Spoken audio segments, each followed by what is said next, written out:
بسم اللہ الرحمن الرحیم۔ کوفہ میں ایک سید زادہ فوت ہو گیا۔ جنازے میں کوفہ کے بڑے بڑے لوگ موجود تھے، سب ساتھ چل رہے تھے کہ اچانک جنازہ رک گیا۔ لوگوں نے معلوم کیا تو پتہ چلا کہ اس لڑکی کی ماں بے تاب ہو کر نکل پڑی ہے۔ اس عورت نے جنازے پر اپنا کپڑا ڈال دیا اور اپنا سر کھول دیا۔ عورت شریف خاندان سے تعلق رکھتی تھی۔ اس میت کے باپ اور اس عورت کے خاوند نے چلا کر کہا، یہیں سے واپس چلی جاؤ، مگر اس نے واپس ہونے سے انکار کر دیا۔ باپ نے قسم کھا لی کہ لوٹ جاؤ ورنہ تجھے طلاق، جبکہ اس عورت نے بھی قسم کھا لی کہ اگر میں نماز جنازہ سے پہلے لوٹوں تو میرے سارے غلام آزاد۔ قسم کھاتے ہی دونوں کو احساس ہو گیا کہ انہوں نے کتنی بڑی غلطی کی ہے۔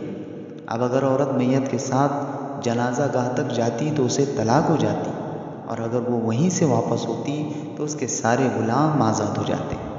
سب لوگ پریشان ہو گئے۔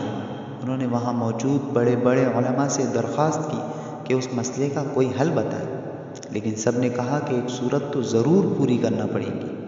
مجمع میں سے کسی نے اسی وقت ایک عالم سے ساری صورتحال بیان کی۔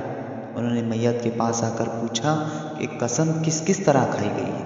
چنانچہ میت کے باپ اور ماں نے اپنی اپنی قسم بتا دی۔ انہوں نے فرمایا کہ میت کو یہیں رکھا رہنے دو اور سب لوگ اسی جگہ پر صفیں بنا کر نماز جنازہ پڑھ لو۔ چنانچہ اس سید زادے کی نماز جنازہ وہیں پر ادا کی گئی۔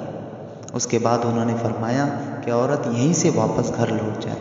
اس کی قسم پوری ہو گئی کہ وہ نماز جنازہ کے بعد واپس جا رہی ہے، اور مرد کی قسم بھی پوری ہو گئی کہ اس کی بیوی وہیں سے واپس ہو گئی ہے۔ سب لوگ ان کی ذہانت پر اش اش کر اٹھے۔ یہ عالم اپنے وقت کے بہت بڑے امام تھے، اور آج دنیا انہیں امام اعظم ابو حنیفہ رحمۃ اللہ علیہ کے نام سے جانتی ہے۔